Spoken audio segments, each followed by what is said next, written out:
নমস্কার বন্ধুরা, আপনি যদি আমার চ্যানেলটি এখনও সাবস্ক্রাইব না করে থাকেন, প্লিজ সাবস্ক্রাইব করে বেল আইকনটি প্রেস করে আমার পাশে থাকবেন। অনুষ্ঠান বাড়ির মতো পুঁই শাকের মাছের মাথা দিয়ে ঘ্যাট দারুণ স্বাদের হয়। আমি বাড়িতে যেভাবে করি, যে মশলাগুলো দিই সেগুলোই শেয়ার করছি। একদম অনুষ্ঠান বাড়ির মতো খেতে হয়। পুঁই শাকের ঘ্যাট আমাদের সকলেরই, সকল বাঙালিদেরই গরম গরম ভাতে প্রথম পাতে দুর্দান্ত স্বাদের হয়। আমি এখানে পুঁই শাকের মধ্যে আলু, পটল, কুমড়ো, কাঁচা লঙ্কা সমস্ত ডুমো ডুমো করে কেটে নিয়েছি।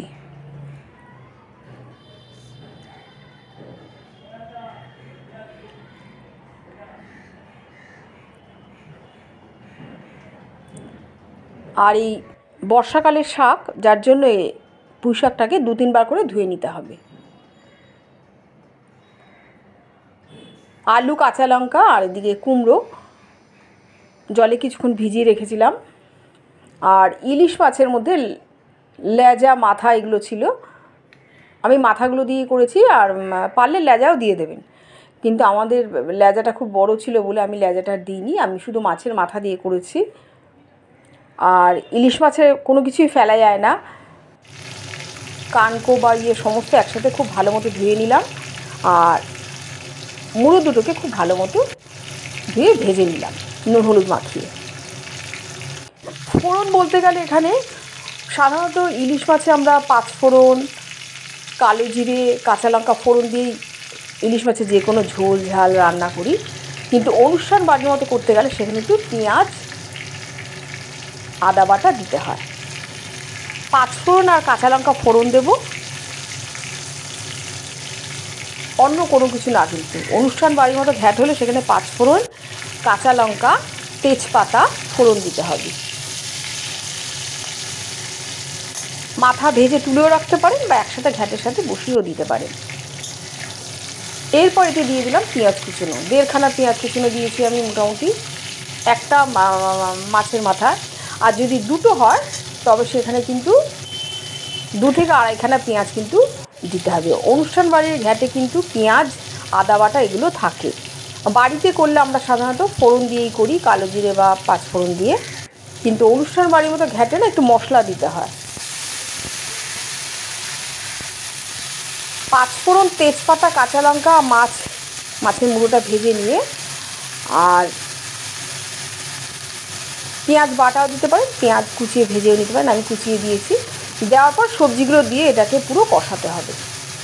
এবং ঘ্যাটে পুঁই শাকের যে জল আছে বা সবজির যা জল আছে তাতেই কিন্তু ঘ্যাটটা খুব ভালো মতো সেদ্ধ হয়, তাতে কিন্তু খুব স্বাদ হয়। আর যদি মনে করেন এক্সট্রা একটু জল দিয়ে সেদ্ধ করবেন, করে নিতে পারেন। তবে অল্প আঁচে, মানে নিবু আছে আর কি, এটা মজিয়ে রান্না করলে কিন্তু টেস্ট দ্বিগুণ হয়, খুব সুন্দর খেতে হয়। আর এরপর আমি এর মধ্যে দিয়ে দেবো জিরে আদা বাটা, জিরে আদা আর কাঁচা লঙ্কা বাটা। মাছের মুড়ো দিয়ে পুরো সবজিটা আমি আগে একটু কষিয়ে নিচ্ছি। পেঁয়াজ ভাজা, 5 ফোড়ন, কাঁচা লঙ্কা, তেজপাতা এগুলো ফোড়ন দিয়েছি। আর বাটা মানে এখন জিরে আদা বাটা দিয়ে পুরো মশলাটা নিবু আছে কষিয়ে কষিয়ে রান্না করব। আর মাছের মুড়োগুলো ভেঙে দিতে হবে কিছুক্ষণ, সবজি কিছুটা সেদ্ধ হয়ে এলেই কিন্তু মুড়োগুলো আপনার থেকেই ভেঙে যাবে।